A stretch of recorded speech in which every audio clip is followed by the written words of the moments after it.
बचा है। तो देखिए इसमें फिर हम भूमिका हल्का सा बांध दे रहे हैं और तब इसको फिर देखिए इस कानून में ये है कि अगर कोई शहर या नगर है तो राज्य सरकार उस शहर को विकास क्षेत्र या डेवलपमेंट एरिया घोषित करती हैं, माने कर सकती हैं, बाध्य नहीं है। और जब विकास क्षेत्र घोषित हो गया तो राज्य सरकार उस क्षेत्र के विकास के लिए एक डेवलपमेंट अथॉरिटी यानी कि विकास प्राधिकरण बनाती है। अब विकास प्राधिकरण उस पूरे शहर के विकास के लिए मास्टर प्लान यानी कि महायोजना बनाता है और शहर के हिस्सों के विकास के लिए आंचलिक या क्षेत्रीय विकास योजना। अब जब विकास क्षेत्र की घोषणा हो गई तो आपका ये बताया गया था कि कोई भी व्यक्ति या निगम उस क्षेत्र में भूमि का विकास या निर्माण कार्य तभी कर सकता है जब वह विकास प्राधिकरण के उपाध्यक्ष से इसके लिए परमिशन ले ले, अनुमति ले ले। इसके बाद आपका बताया गया कि आपका विकास प्राधिकरण का कोष क्या होगा, यानी कि विकास प्राधिकरण के खाते में कौन कौन धन जमा होंगे, ये बताया गया। फिर आपको बताया गया कि विकास प्राधिकरण जो होगा अगर बिना अनुमति के कोई निर्माण किया जाए या महायोजना के विपरीत निर्माण कोई करे या जो नक्शा पास किया गया है उस नक्शे के विपरीत घर बनाए या क्षेत्रीय विकास योजना के विपरीत बनाए तो ऐसा व्यक्ति दंड का भागी भी होगा। और आगे बताएंगे हम कि विकास प्राधिकरण ऐसे व्यक्ति के घर को सूचना देने के पश्चात ध्वस्त कर सकता है यानी कि गिरा सकता है। इसके बाद आपका जो क्वेश्चन बताया गया है कि विकास प्राधिकरण का उपाध्यक्ष किसी कर्मचारी को अथराइज कर सकता है कि वह भूमि या भवन में या पर प्रवेश कर सके और निरीक्षण इत्यादि कर सके। तो प्रवेश करने की शक्ति भी पूछी जाती है और वह आपका प्रवेश करने की शक्ति बताई गई थी आपका, और उसके जो 3 परंतुक थे कि कब किसी के घर में या भवन में प्रवेश नहीं किया जाएगा। तो पहला परंतुक बताया गया था कि कब नहीं किया जाएगा, रात में, यानी कि जब भी प्रवेश किया जाएगा तो आपका दिन में किया जाएगा, रात में नहीं। और अगर आपका ऐसी भूमि या भवन में कोई महिला है तो उसे वहां से निकलने का पर्याप्त समय दिया जाएगा। और घर में जो सदस्य हैं उन प्रवेश करते समय उनकी सामाजिक और धार्मिक भावनाओं का यानी कि सामाजिक और धार्मिक जो प्रथाएं हैं उन पर ध्यान दिया जाएगा, माने वे उल्लंघित न हो। आपका इसके बाद सेक्शन 26 के तहत सेंशन या दंड या कुछ आपका शास्ति बताई गई थी और शास्ति में आपका बताया गया था धारा 26 में। अब हमें शास्ति के बारे में आगे बढ़ना है। धारा 26 तक बताया गया था भाई। अब आइए आपका उत्तर प्रदेश नगर नियोजन एवं विकास अधिनियम 1973 की धारा 26A देखा जाए। सार्वजनिक भूमि पर अतिक्रमण एवं अवरोध, यानी कि जो पब्लिक लैंड है या जो सार्वजनिक, पहले इसमें क्वेश्चन बना लिया जाए भाई तब आपका बताया जाए। इसमें 2 प्रकार के क्वेश्चन बनते हैं, ये पहले समझिए। पहला क्वेश्चन ये बनता है कि अगर कोई व्यक्ति किसी सार्वजनिक भूमि पर अतिक्रमण करता है यानी कि ट्रेसपास करता है, इसका मतलब कि जबरदस्ती कब्जा कर लेता है, तो ऐसी दशा में विकास प्राधिकरण को क्या पावर होगा। तो पावर ये होगा कि वह कानून का सहारा लेकर ऐसे अतिक्रमणी को अतिचारी को, ट्रेसपासर को वहां से क्या कर दे, बाहर निकाल दे। दूसरा जो क्वेश्चन इसमें बनता है वह ये बनता है कि अगर कमजोर वर्ग के लोगों द्वारा आपका ऐसी भूमि पर अतिक्रमण किया गया है तो उसके लिए क्या नियम है। तो भाई सतर्क रहिएगा, ये क्वेश्चन अलग से भी बन सकता है। तो कमजोर वर्ग के लोगों द्वारा यानी कि जो झुग्गी झोपड़ी लगा देते हैं, अगर उनके द्वारा किसी विकास प्राधिकरण की भूमि पर कब्जा कर लिया गया है तो उनको तभी हटाया जाएगा जब या तो दूसरी जगह उन्हें आवास प्रदान किया जाए या उनका पुनर्वास किया जाए। तो जो आप लोग झुग्गी झोपड़ी देख रहे हैं माने शहरों के बीच में किनारे, इसीलिए वो सब कायम है कि भाई विकास प्राधिकरण तभी उनको हटा सकता है जब कमजोर वर्ग के लोगों को, जब उनके लिए कहीं अलग क्या कर दे, व्यवस्था।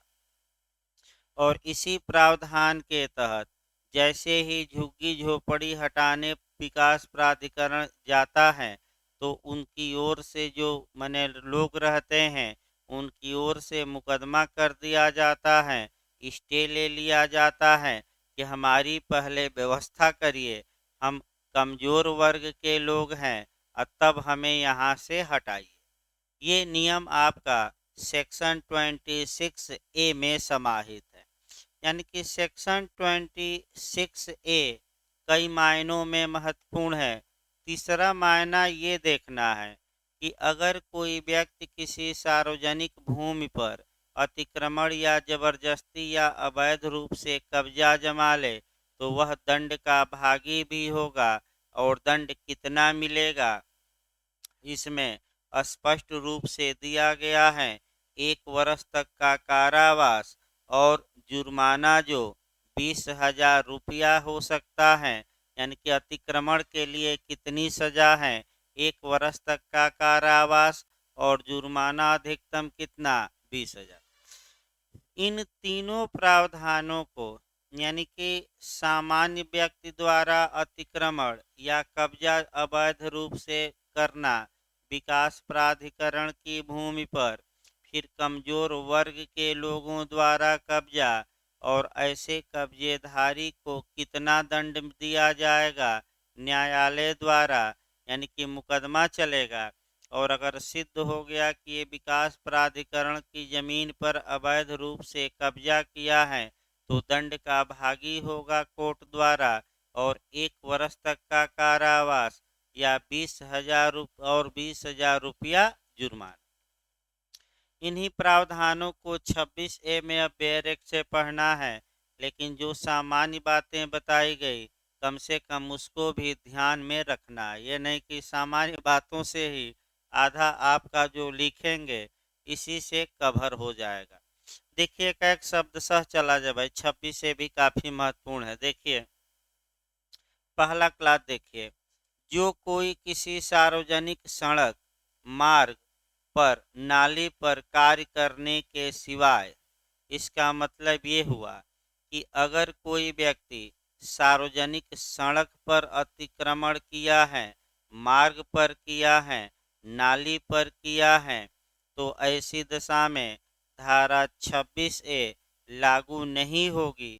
तो अवैध कब्जा किस पर किया हो, सड़क पर नहीं, सड़क के लिए अलग नियम है, नाली पर भी नहीं, और आपका तो कहाँ किया है, विकास प्राधिकरण की भूमि पर जो सड़क और नाली नहीं है। यानी कि इसका मतलब फिर एक बार समझिए, यानी कि सड़क तथा नाली के सिवाय अगर कोई व्यक्ति विकास प्राधिकरण की भूमि पर अवैध रूप से कब्जा किया है तो फिर एक बार याद रखिए, मैं फिर बता रहा हूँ, ये जो मैं बता रहा हूँ ये कहाँ आपका अत्याचार के मामले में लागू नहीं होगा, सड़क पर अत्याचार और किस पर, नाली पर। जैसे नाली के ऊपर लोग बना लेते हैं, तो ये जो सड़क और नाली का मामला है ये आपका नगर निगम में आता है और नगर निगम भी बुलडोजर चला देता है। उसके लिए जो कानून हमें पढ़ना है वह अलग कानून है। वह है नगर पालिका अधिनियम 1916। कौन सा कानून है? नगर पालिका अधिनियम 1900 आपका 16। वो भी आपका यूपीजे में है, वो भी हमें पढ़ना है। देखिए आपका सिवाय विकास, सिवाय मतलब इसको छोड़कर, यानी कि सड़क और नाली को क्या करके छोड़कर। देखिए आगे भाई, आपका विकास क्षेत्र में किसी भूमि पर जो व्यक्तिगत संपत्ति नहीं है।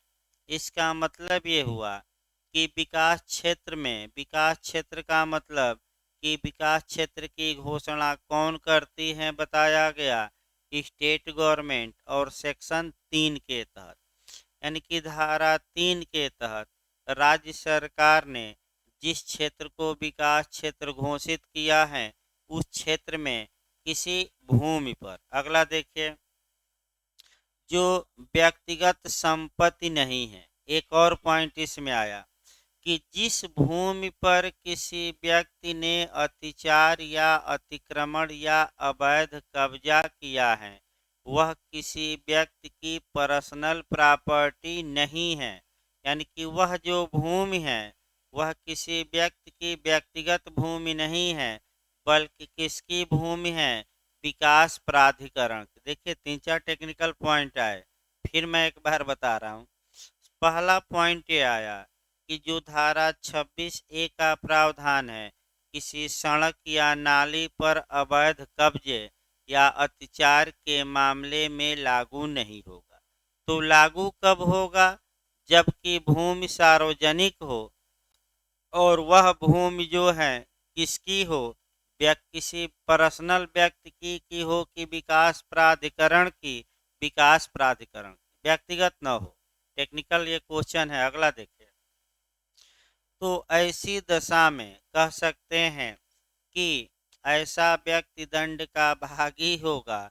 और दंड अभी हमने बताया, पहले तो सजा ही बता दी गई कि ऐसा व्यक्ति न्यायालय द्वारा कन्विक्ट किए जाने पर, दोष सिद्ध किए जाने पर अधिकतम 1 वर्ष तक के कारावास और 20,000 रुपये के दंड से दंडनीय होगा।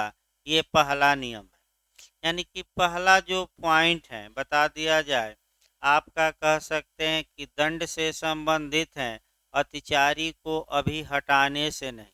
तो भाई कैसे इनको, अगर ये तो दंड पाएंगे ही, और इनको कैसे बाहर किया जाएगा? तो इसमें एक पॉइंट को रिलेट करना है, एक क्या 2 पॉइंट करना है। अगर कोई व्यक्ति किसी सार्वजनिक सड़क या नाली पर ही अत्याचार कर लिया, अवैध कब्जा कर लिया, तो इसके लिए नगर निगम बना है और नगर निगम द्वारा ऐसे कब्जे को हटाया जाए। दूसरा पॉइंट आपको ये देखना है कि अगर किसी व्यक्ति की व्यक्तिगत संपत्ति, माने आपका विकास प्राधिकरण की नहीं है, किसकी है? व्यक्तिगत।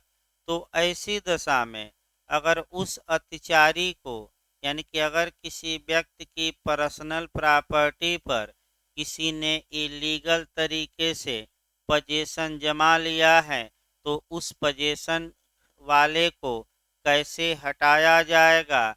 इसके लिए आपका अलग कानून है, और वह एसारे, यानी कि स्पेसिफिक रिलीफ एक्ट, विनिर्दिष्ट अनुतोष नियम 1963 में जाएगा। 1963 की धारा 5 है, 6 है, 7 है, 8 है। 5 और 6 में अचल संपत्ति के कब्जे की पुनः प्राप्ति, और 7 और 8 में कौन सी संपत्ति है? चल। यानी कि इसका मतलब कि प्राइवेट अगर संपत्ति है और उस पर कोई अवैध कब्जा कर लिया है, तो आप कब्जेधारी को हटाकर और उस जमीन पर पुनः कब्जा पा सकते हैं। री एंट्री, यानी कि आपका रिकवरी, आपका पुनः कब्जा पा सकते हैं। और इसके लिए ये सारे में प्रावधान है। लेकिन विकास प्राधिकरण की भूमि है, तो कौन सी धारा नगर नियोजन की लागू होगी? 26A। और आप दंड के क्या होंगे? भागी भी। तो कितना दंड मिलेगा न्यायालय द्वारा अगर सिद्ध हो जाए 1 वर्ष का कारावास और 20,000 रुपया जुर्माना। दूसरा खंड देखिए भाई, उपधारा 1 के अधीन दंडनीय कोई अपराध या ऑफेंस संज्ञेय अपराध होगा, कॉग्निजेबल ऑफेंस होगा। कल ही शाम वाले बैच में संज्ञेय को पूरी तरह सीआरपीसी में बताया गया था, असंज्ञेय को बताया गया था। लाइव भी चलता है भाई शाम को, अगर ना आ पाए तो आप घर बैठे भी देख सकते हैं, क्योंकि आपका माने एपीओ की अभी जो सूचना है, अभी सरकार से स्पष्टीकरण मांगा गया है कुछ बिंदुओं पर, माने विज्ञप्ति के। सरकार से जैसे ही कोई स्पष्टीकरण आ जाता है तब वैकेंसी आएगी, और सोमवार मंगलवार तक और हम पता कर रहे हैं, क्लियर बता देंगे। लेकिन जैसे ही सरकार से अपना माने कुछ स्पष्टीकरण मांगा गया है, और जैसे ही स्पष्टीकरण आ जाता है, जैसे कुछ कन्फ्यूजन रहता है, तो आयोग वैकेंसी निकालने से पहले सरकार से कन्फ्यूजन दूर करने के लिए कहता है कि इस बात में क्या स्पष्ट बताइए कि इस बात का क्या करना है। क्योंकि जब भी एक बार जब विज्ञापन निकल गया और प्रक्रिया आगे बढ़ गई, तो जब भी कोर्ट में चैलेंज की जाती है वैकेंसी को, तो मुख्य रूप से जो विज्ञापन होता है वही चैलेंज किया जाता है। अतः विज्ञापन में त्रुटि क्षम्य नहीं है, और अगर त्रुटि है तो आयोग को हारने का पूरा चांस है। अतः जब भी आयोग विज्ञापन निकालता है, काफ़ी फूक फूक के कदम रख कर निकालता है। अभी आएगा विज्ञापन तो वकील साहब से विधिक राय ली जाएगी, वकील साहब आयोग के एक बार पढ़ेंगे कि कहीं त्रुटि तो नहीं है, तब ओके कर देंगे, तब आयोग उसको प्रकाशित करेगा। तो ये सब तामझाम में 10 से 15 दिन कम से कम लग जाता है। तो आपका अब हो सकता है कि दिसंबर लास्ट तक ना आकर जनवरी में आए, लेकिन एग्ज़ाम मैं बता दूं अप्रैल से पहले नहीं होगा, क्योंकि चुनाव भी हैं यूपी में। तो अप्रैल से एपीओ अगर आती भी हैं तो अप्रैल से पहले चुनाव माने एग्ज़ाम होने की कोई संभावना नहीं है, क्योंकि एक माह फार्म भरवाएंगे, उसके बाद तो एग्ज़ाम होगा। तो हो सकता है जनवरी फर्स्ट सेकेंड वीक तक आए। अब 1-2 दिन में पता हो जाएगा, बताया जाएगा। दूसरा देखिए भाई खंड आपका, फिर बैक होइए, उपधारा 1 के अधीन जितने भी जो भी ऑफेंस होगा वह कॉग्निजेबल होगा। अब कॉग्निजेबल का मतलब क्या हुआ, तो फिर एक बार अच्छे से इसको कल भी बताया गया शाम को, फिर मैं बता रहा हूँ। कॉग्निजेबल ऑफेंस की परिभाषा सीआरपीसी की धारा 2C में दी गई है। संज्ञेय अपराध का मतलब ये हुआ सीरियस ऑफेंस, गंभीर अपराध, यानी कि ऐसा अपराध जो समाज के लिए गंभीर हो। और ऐसे अपराध में पुलिस को कई पावर मिलते हैं। पहला पावर ये है कि ऐसे व्यक्ति को वारंट के बिना पुलिस गिरफ्तार कर सकती है, अर्थात मजिस्ट्रेट का आदेश लेने की कोई आवश्यकता नहीं। और दूसरा ये है कि पुलिस स्वतः ऐसे अपराध का इन्वेस्टिगेशन कर सकती है, अन्वेषण कर सकती है। तीसरा पॉइंट ये आया कि संज्ञेय अपराध हैं तो 154 सीआरपीसी के तहत ऐसे मामलों में एफआईआर दर्ज होगा, एनसीआर नहीं। तो भाई 3 चीज़ें बताई गई, अब उतना डिटेल में सीआरपीसी नहीं बताई जा सकती। लेकिन बस एक लाइन याद रखिए कि जो 26A का अपराध है, ये आपका ट्रेसपास वाला, वह कैसा अपराध होगा, संज्ञेय कि असंज्ञेय। संज्ञेय मतलब गंभीर।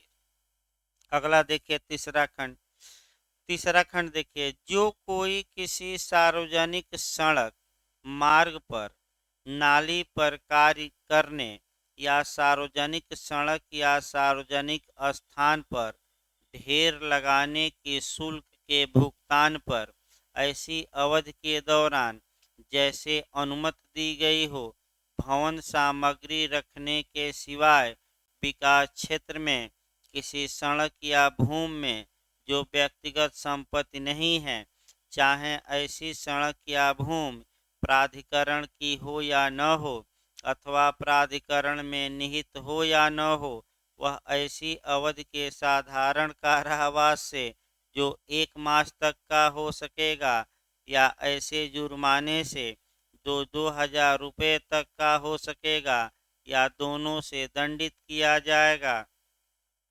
इसका मतलब ये हुआ कि किसी व्यक्ति को सार्वजनिक नाली या सार्वजनिक मार्ग या सड़क पर अनुमति दी गई है, तो भाई अनुमति दी जाती है। देखिए आपका जैसे कि मान लीजिए कि आपका रोड के किनारे किनारे आप देख रहे हैं कि तमाम दुकानें हैं, तो कभी काल ये होता है कि कुछ फीस लेकर शुल्क लेकर ये अनुमति दी जाती है फेरी वालों को कि आप ठेला लगाइए या अपनी दुकान अस्थायी रूप से लगाइए। अस्थायी नहीं, जैसे कि आपका मान लीजिए ठेला वाले हैं तो ये अनुमति ले सकते हैं कि हम यहाँ ठेला लगाएंगे आपका, और इसके लिए शुल्क देना पड़ेगा। तो अगर बिना शुल्क दिए हुए ठेला लगा लिए या अनुमति समाप्त हो गई तब भी ठेला लगा रहे इत्यादि, तो ऐसी दशा में भी आप दंड के भागी होंगे। और कितना दंड मिलेगा? 1 मास तक का कारावास या जुर्माना 2,000 या दोनों। बस एक लाइन जानना है, बहुत ज़्यादा नहीं।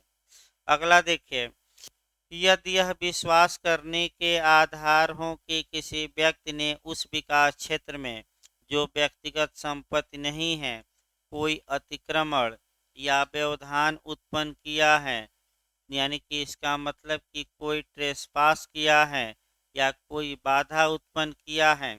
तो बाधा कैसे की जा सकती है उत्पन्न? आपका कह सकते हैं दीवार बनाकर, बाड़ लगाकर, कंटीले तार लगाकर क्या की जा सकती है बाधा। या तो वह कब्जा कर लिया या क्या किया, बाउंड्री बना लिया कि इधर कोई आएगा ही नहीं, या बाड़ लगा दिया, या आपका कह सकते हैं कि बांस यानी कि बांसों से गाड़ दिया, यानी कि बम्बू गाड़ दिया कि कोई इधर आए ना। और वह भूमि किसकी है? विकास प्राधिकरण की। और आप उधर जाने से किसी को क्या कर रहे हैं? रोक रहे हैं। तो ऐसी दशा में विकास प्राधिकरण क्या कर सकता है? तो विकास प्राधिकरण नोटिस थमा देगा, शो काज नोटिस, यानी कि जो याचिका में मैं बताया था हैबियस कॉर्पस में शो काज नोटिस को हमने क्या मैंने लीगल भाषा में बताया था? रूल निसी। भाई याद रखिए, एक दिन बताया गया था 5 प्रकार की जो रिट होती हैं। तो रूल निसी बिहार में ही पूछा गया था कि किस रिट से संबंधित है, तो आपका हैबियस कॉर्पस। ये नहीं कोई कह सकता। भाई संविधान पढ़ कर आइए, कम से कम जितना बताया गया है, जितना लिखवाया गया बताया गया, कम से कम उतना अब तैयार रखिए ताकि आगे पूछा जाए तो आप बता सकें। क्योंकि फिर एक बार हर एक जगह कुछ न कुछ संविधान से अटैच रहता ही है। देखिए आगे भाई, तो विकास प्राधिकरण ऐसे व्यक्ति को नोटिस जारी करेगा और नोटिस जारी करते हुए कारण दर्शित करने के लिए कहेगा। तो नोटिस जब जारी की जाएगी, सूचना दी जाएगी, तो जब सूचना की तामील हो गई, तामील हो गया मतलब सूचना सर्व हो गई, सर्व हो गई मतलब कि जिस व्यक्ति ने कब्जा किया था या अवरोध उत्पन्न किया था उस व्यक्ति के पास ये सूचना विकास प्राधिकरण की क्या हुई? पहुंच गई। तो उसके कितने दिन के अंदर? 15 दिन के अंदर। आपका सूचना के 15 दिन के अंदर माने विकास प्राधिकरण ये अपेक्षा करेगा, यानी कि उनसे कहेगा कि आप ये अतिक्रमण यानी कि अपना कब्जा या जो ये अवरोध उत्पन्न किए हैं उसको क्या करिए? हटा लीजिए। अगर ऐसा व्यक्ति 15 दिन के अंदर कारण भी नहीं दर्शाता और अवरोध या अतिक्रमण भी नहीं हटाता, तो ऐसी दशा में अब क्या किया जाएगा? तो जबरदस्ती यानी कि 15 दिन बीतने के बाद अब आपका विकास प्राधिकरण खुद ही ऐसे अतिक्रमण को या अवरोध को क्या कर सकेगा? हटा सकेगा। फिर एक बार समझिए, आपका जो कह सकते हैं कि ये चौथा खंड बताया जा रहा है। फिर एक बार मैं बता रहा हूँ पूरी कहानी। इस देश में जो आ सकता है वह समय आ सकता है कि कितना दिन का समय दिया जाएगा, 15 दिन का। फिर एक बार अपनी भाषा में देखिए, ये भाषा थोड़ा लिखना मुश्किल है तो इसको हम लिखवाते समय अपनी भाषा में लिखवाएंगे। ये भाषा लिखी नहीं जा सकती हूबहू। देखिए, यदि यह विश्वास करने का कारण है कि विकास क्षेत्र में आपका, कह सकते हैं, विकास प्राधिकरण की भूमि पर कोई अतिक्रमण किया गया है या व्यवधान उत्पन्न किया गया है जो व्यक्तिगत किसी की भूमि नहीं है, तो विकास प्राधिकरण या विकास प्राधिकरण द्वारा प्राधिकृत कोई अधिकारी ऐसे अतिक्रमणी को या ऐसे अवरोध करने वाले को यह अपेक्षा करते हुए एक लिखित में सूचना तामील कराएगा और कारण कि ऐसा व्यक्ति कारण दर्शित करे और 15 दिन के अंदर सूचना की तामील के यह अवरोध हटाए या अपना कब्जा, अतिक्रमण मतलब क्या, कब्जा हटाए। अगर 15 दिन के अंदर ऐसा व्यक्ति न तो कब्जा हटाता है न कारण बताता है तो विकास प्राधिकरण स्वतः ही ऐसे व्यक्ति का कब्जा हटाने का आदेश देगा या अवरोध हटाने का क्या देगा, आदेश। लेकिन ये फिर एक बार समझिए, ये नियम तब लागू होगा जबकि सामान्य वर्ग के व्यक्तियों द्वारा आपका विकास प्राधिकरण की भूमि पर अतिक्रमण किया गया हो, यानी कि ट्रेसपास किया गया हो या अवरोध उत्पन्न किया गया हो। लेकिन तुरंत आपका ये भी देखना है, जो अलग से भी क्वेश्चन बनता है, कि अगर कमजोर वर्ग के लोगों द्वारा ऐसा अतिक्रमण किया गया है तो उसके लिए क्या नियम है। तो खंड 4 का परंतु का आपको देखना पड़ेगा और प्रोविजो देखिए भाई। परंतु यह कि उत्तर प्रदेश नगर नियोजन और विकास संशोधन अधिनियम 1997 के प्रारंभ की तिथि को या उसके पूर्व कमजोर वर्ग से संबंधित किसी व्यक्ति द्वारा सार्वजनिक भूमि पर किया गया अतिक्रमण तब तक नहीं हटाया जाएगा जब तक उसे ऐसी रीति और ऐसे निबंधनों एवं शर्तों पर जो विहित किया जाए पुनर्वास हेतु वैकल्पिक भूमि या आवास प्रदान नहीं कर दिया जाता।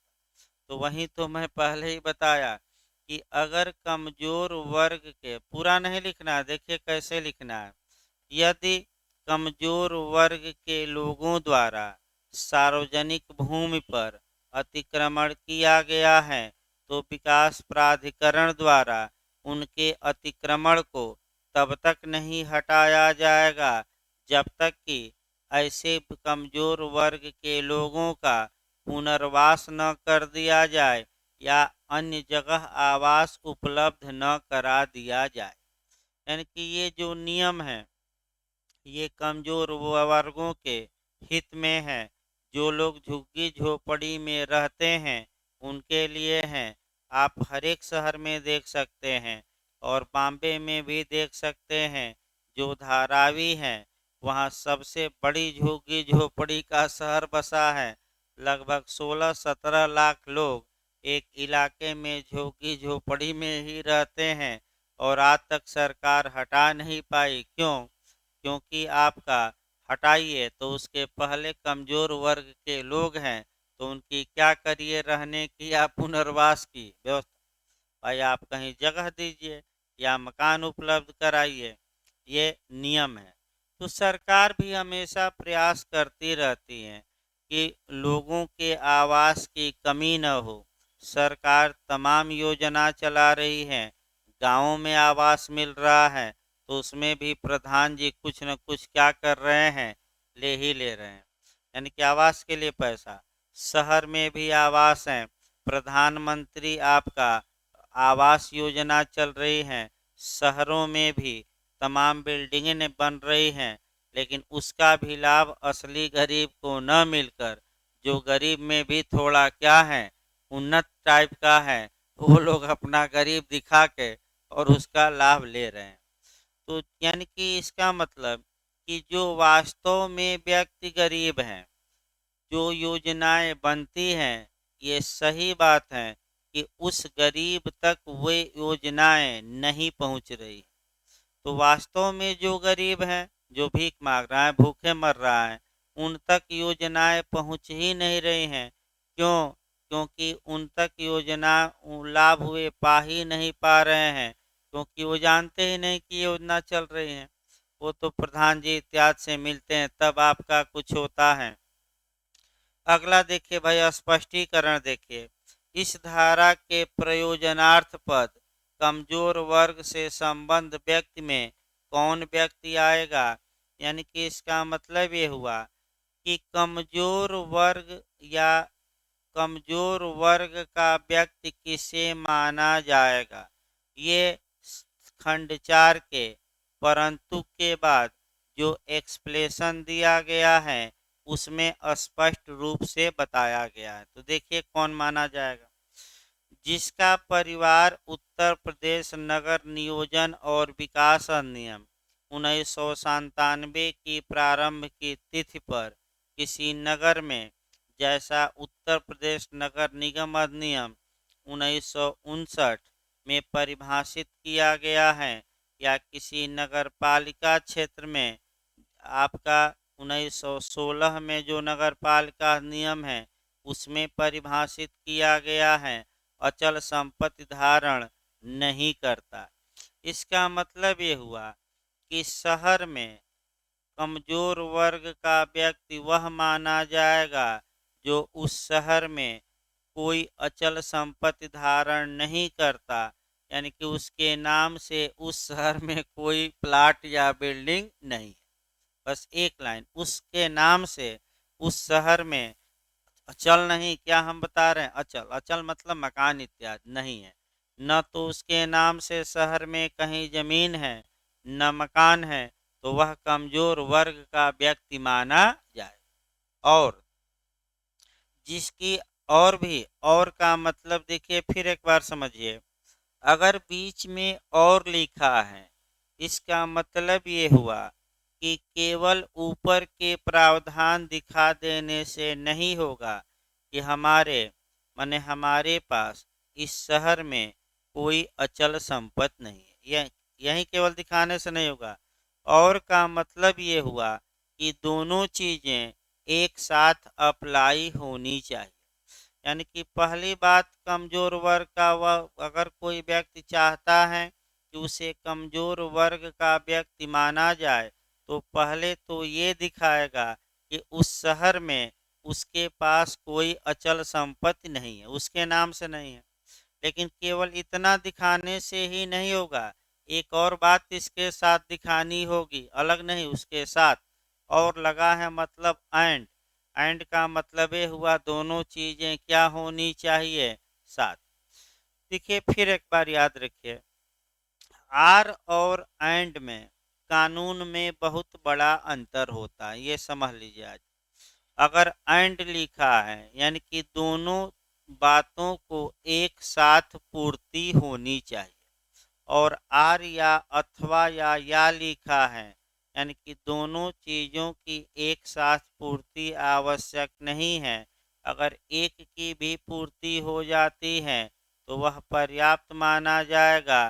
दो उदाहरण अच्छे अच्छे हम बता रहे हैं जो वर्तमान समय में कंपटीशन में भी आ रहा है। पहला उदाहरण दंड पर हम बता रहे हैं। अगर कहीं बेयर एक्ट में लिखा हो कि जो दंड दिया जाएगा वह 2 वर्ष तक का कारावास और जुर्माना, इसका मतलब ये हुआ कि कुछ न कुछ कारावास देना भी जरूरी है, और चूंकि बीच में और लिखा है तो कुछ न कुछ जुर्माना लगाया ही जाएगा, भले 1 पाई का लगाया जाए या 1 रुपये का ही जुर्माना लगाया जाए। लेकिन यही घुमावदार क्वेश्चन है, अगर ये लिखा रहे कि 2 वर्ष तक का कारावास या जुर्माना या दोनों, इसका मतलब कि यहाँ न्यायालय को विवेक है, या तो केवल कारावास का दंड दे या केवल जुर्माने का, या अंत में दोनों है तो कारावास का भी दे दे और क्या लगा दे, जुर्माना। तो फिर आपका ये पहला हमने बताया। दूसरा जो कंपटीशन में इस समय आ रहा है वह आईपीसी के सेक्शन 24 से ज़्यादा आ रहा है, और 24 में बत पूछा जा रहा है डिसऑनेस्टली या बेईमानी का मतलब क्या हुआ। तो रांगफुल गेन यानी कि सदोष लाभ, रांगफुल लॉस यानी कि सदोष हानि, मान गलत तरीके से हानि। सदोष लाभ और सदोष हानि दोनों, और अंतिम सदोष लाभ या सदोष हानि। भाई सतर्क रहना है, क्योंकि और या में जमीन आसमान का अंतर है। तो अगर या लिखा है बैरक में तो और न लिख दीजिएगा। तो क्या लिखा है, सदोष लाभ या सदोष हानि। यह भी एमपी में पूछा गया था पिछली बार, आपका झारखंड में भी, और हो सकता है कि यूपी एपीओ में भी ऐसा क्वेश्चन आ जाए, चांस है। तो फिर एक बार बैक होइए नगर नियोजन पर, कि अगर बीच में और लिखा है इसका मतलब कि अचल संपत्ति तो उसके पास उस इलाके में नहीं है, और दूसरी शर्त भी उसके साथ क्या करना पड़ेगा, पालन, तब वह कमजोर वर्ग का व्यक्ति माना जाए। तो दूसरी शर्त क्या है, देखिए, जिसकी आजीविका का मुख्य स्रोत या तो स्वयं द्वारा या अपने परिवार के सदस्यों द्वारा शारीरिक श्रम से है, जिसमें कोई शिल्प कला की प्रथा भी है, और इसमें रिक्शा चालक, सफाई कर्मी भी शामिल हैं, किंतु इसमें ऐसा व्यक्ति शामिल नहीं है जिसका आयकर अधिनियम 1961 के अधीन आयकर, या उत्तर प्रदेश व्यापार कर अधिनियम 1948 के अधीन व्यापार कर, या केंद्रीय विक्रय कर अधिनियम 1956 के अधीन विक्रय कर के लिए अभिनिर्धारण किया गया है। इसका मतलब सीधा ये हुआ कि जो व्यक्ति इनकम टैक्स देता है वे भले ही आपका कोई संपत्ति उसके पास शहर में न हो, वह कमजोर वर्ग का व्यक्ति माना जाएगा कि नहीं माना जाएगा, नहीं माना जाएगा।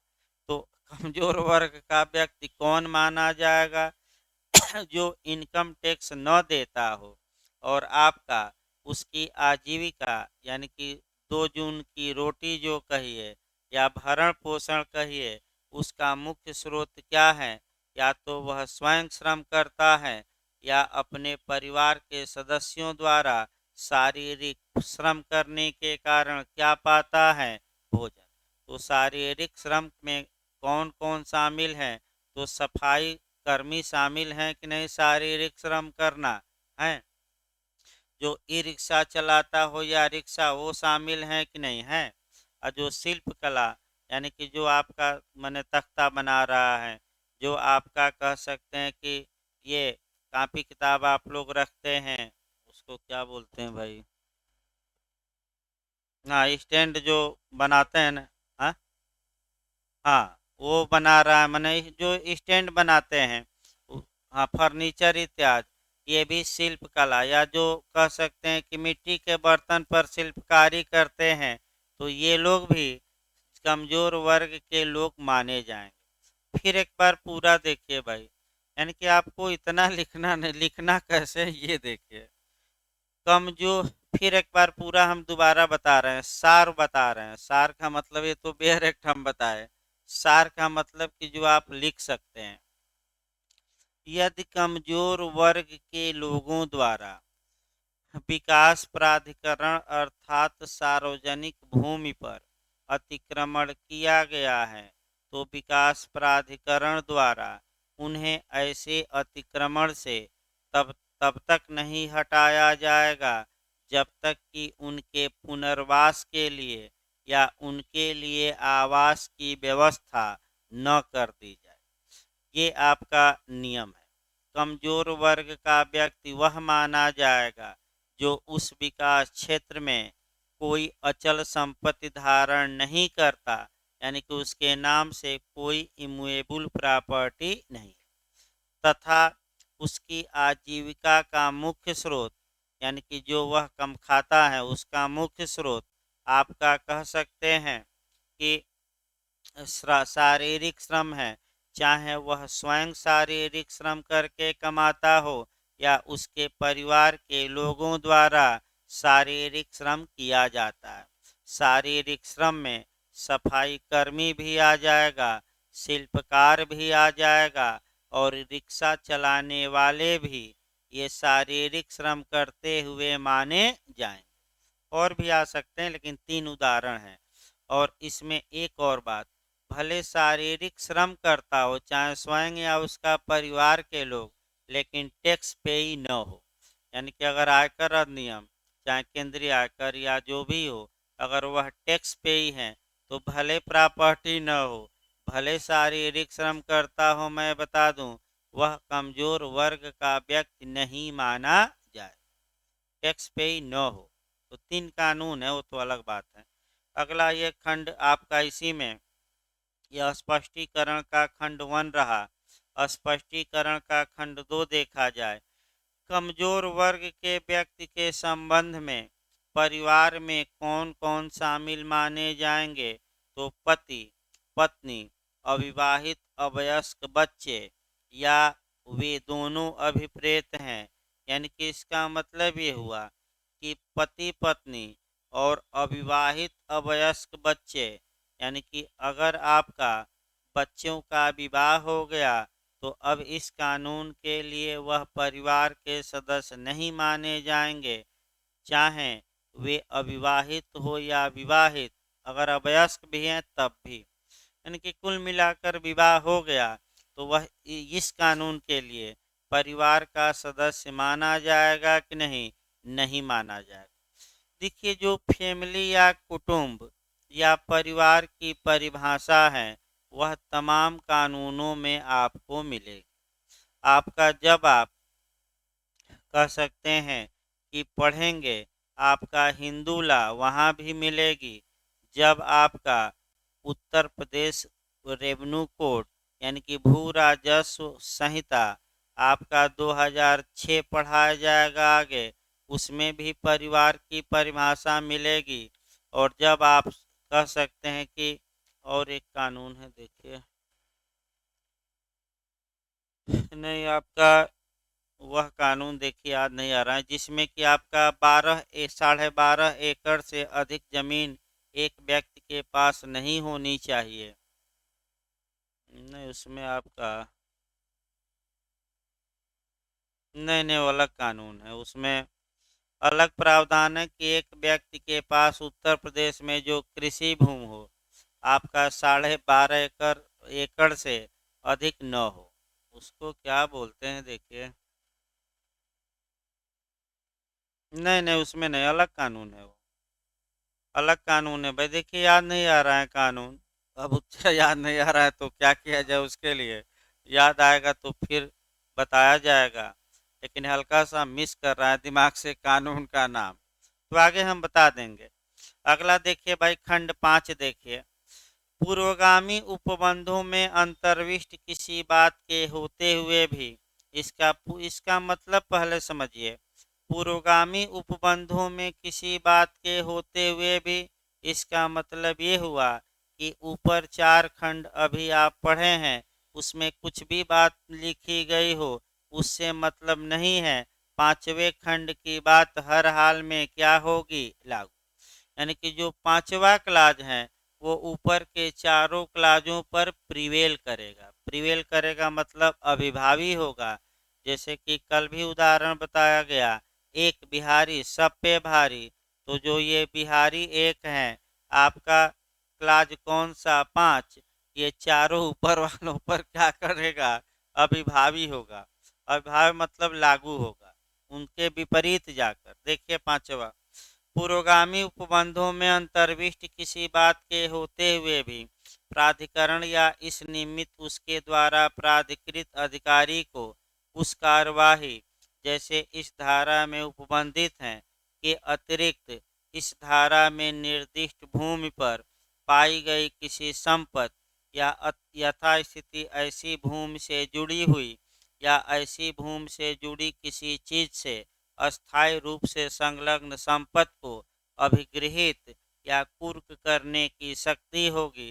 यानी कि इसका मतलब एक लाइन हुआ कि जो विकास प्राधिकरण की भूमि पर जिस व्यक्ति ने अतिक्रमण किया है या अवरोध किया है, वह अतिक्रमण और अवरोध तो विकास प्राधिकरण हटाएगा ही, और वो जो संपत्ति रहेगी उसको भी जब्त कर सकता है, कुर्क कर सकता है। कौन कर सकता है? विकास प्राधिकरण।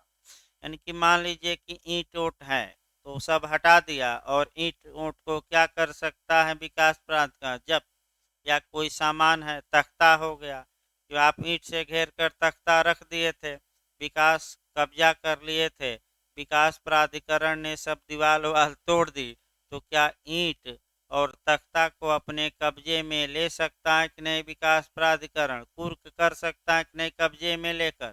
कर सकता है, भले ऊपर कुछ भी लिखा गया हो। छठवां खंड देखिए, जहाँ कोई संपत्ति प्राधिकरण द्वारा प्राधिकृत अधिकारी द्वारा अभिगृहित यानी कि फॉर फ्यूचर या जब्त की जाती है या अटैच या कुर्क की जाती है, वहाँ वह ऐसे अभिग्रहण या कुर्की की सूचना प्राधिकरण को तत्काल देगा। तो कर्मचारी गया है और ध्वस्त करके मकान उकान जब्त कर लिया, सामान उमान, तो वह कर्मचारी विकास प्राधिकरण का किसको सूचना दे देगा? विकास प्राधिकरण को, कि हम गए थे और मकान तो तोड़े ही, ये सब सामान भी हमने क्या इनका कर लिया है। जब लिस्ट बनाई जाएगी कि क्या क्या जब्त किया गया है।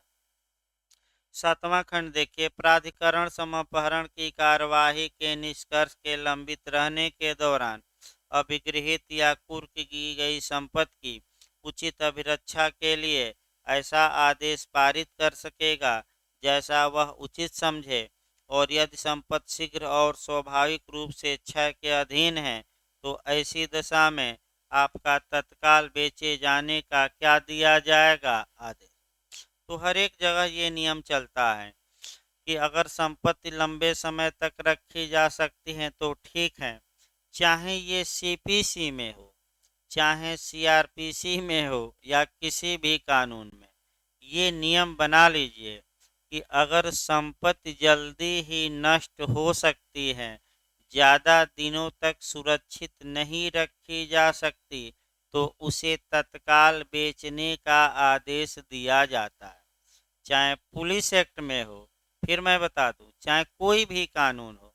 तो इस बार आपका मैंने उत्तराखंड में हमने बताया भी था, फिर एक बार देखिए, आपका सेक्शन 39 का क्लास 2 हमने बताया था उत्तराखंड पुलिस अधिनियम का, और सेक्शन आपका 46, दो सेक्शन आया भी था एक क्वेश्चन, कि अगर कोई चल संपत्ति है, लाबादा है, अदावित है, लावारिस है, तो पुलिस उसे जब्त करेगी, जब्त करके लिस्ट बनाएगी और एसपी को भी सूचना दे देगी, न्यायालय को भी बताएगी, और न्यायालय के आदेशों के अनुसार उसका बयान किया जाएगा। तो किसके आदेश के अनुसार निस्तारण किया जाएगा? खुद ही बेच देंगे पुलिस वाले की कोर्ट के आर्डर से? तो यही पूछा गया था, सक्षम न्यायालय किसके किससे? ये आपका उत्तर प्रदेश पुलिस एक्ट चल रहा है, उसमें 3 धाराएं हम बताएंगे इसके लिए, 25, 26 और 27। अभी 2-4 दिन लगेगा, अभी तो आपका धारा 15 तक हुआ है, क्योंकि आराम से चल रहा है, कोई हड़बड़ी नहीं, एक एक छोटी छोटी बातों को कोरिलेट करते हुए। तो फिर एक बार देखिए भाई, अगला खंड 8 देखिए, बहुत लंबा है ये आपका क्वेश्चन। जहाँ किसी संपत्ति का विक्रय उक्त रूप से, अब उतना कोरिलेट नहीं किया जाएगा कि कहाँ कहाँ क्षयशील संपत्ति का विक्रय है, अगर आप चाहें तो उसको भी हम बता सकते हैं, एक लाइन बता ही दिया जाए, क्यों छोड़ा जाए उसको भी। देखिए ध्यान से, रुकिए, ध्यान से देखिए भाई, कहाँ कहाँ अगर लिखना चाहें तो आप डायरेक्ट पर लिख सकते हैं। देखिए, पहला आपका जो क्षयशील संपत्ति का विक्रय है वह सीआरपीसी में हम देखें, सीआरपीसी में जो प्रावधान है वह आपका जो प्रावधान है एक तो 83 में है, यानी कि धारा 83। धारा 83, जब कुर्क की गई है संपत्ति और वह संपत्ति नष्टवान है, माने ज्यादा दिन तक रखी, तो तत्काल बेचने का क्या दिया जाएगा? आदेश। पहला नियम। दूसरा नियम देखिए, अगर सीआरपीसी में देखा जाए तो 459 459 में भी यही प्रावधान है, इसमें कोई शक नहीं है। अगर हम कॉन्ट्रैक्ट में देखें तो कॉन्ट्रैक्ट में आपका 169, यानी कि कब पड़ा हुआ माल बेचा जा सकता है, तो आपका कॉन्ट्रैक्ट में 169 में है कि अगर क्षयशील संपत्ति है तो तुरंत बेचकर पैसा रखे रहिए, और मालिक मिल जाए तो क्या करिए? दीजिए, और न मिले तो तब क्या करिए? अपना यूज करिए। क्योंकि गुड फाइंडर, भाई किसी कोई मालिक नहीं है, लाबादा संपत्ति है। तो अभी जे में भी आया था कि गुड जो व्यक्ति कब्जा पाता है वो स्वामी हो जाता है, जब तक कि असली स्वामी न मिले। तो ये तमाम जगह से कोरिलेट हैं। पुलिस एक्ट में आप जाएंगे तो धारा 25, 26, 27 जो पुराना पुलिस एक्ट है। उत्तराखंड पुलिस अधिनियम में हमने धारा बताया 39 का कौन सा क्लास 2, और इसके साथ कौन सा जुड़ा है? 46। इस प्रकार सीपीसी में भी आपका क्षयशील संपत्ति को तत्काल बेचने का आदेश आर्डर 39 में है, और आपका इसको कहते हैं इंट्रालोकोटरी आर्डर। पूछा भी गया था बिहार एपीओ में। अंतर्वर्ती आदेश या मध्यकालीन आदेश। वादकालीन, 3 नाम मैं बता रहा हूँ, कौन कौन? वादकालीन, मध्यकालीन, अंतर्वर्ती। ये आपका इसका रिवीजन नहीं हो सकता सीआरपीसी में। यानी कि मान लीजिए एक लास्ट में उदाहरण तब आगे बढ़ा जाए। मान लीजिए पनीर मिल गया लावारिस, तो कितने दिन तक रखेंगे? 2-4 दिन। खराब हो जाएगा तो अच्छा यही रहेगा कि तत्काल बेचा जाए, और पनीर का मालिक मिलेगा तो पैसा खर्चा काट के दिया जाएगा, नहीं मिलेगा तो अपने ही क्या करिए? रख लीजिए। ये नियम है भाई। नहीं मिलेगा तो क्या करेंगे? आपका खोजेंगे थोड़े, दिया लेकर कहाँ। पहले पूरी ताकत लगाइए खोजने में, फोन ऑन भी करिए। ये नहीं कि आगे बढ़ाया जाएगा। तो अगला देखिए भाई, फिर एक बार 8वां खंड देखिए, अब सही रहेगा, पूरा भूमिका बांध दी गई इसकी।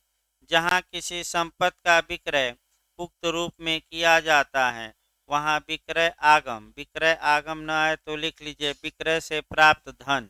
आगम मने धन, भाई नए लोग लिखते रहें, जहाँ न आए वहाँ लिखें।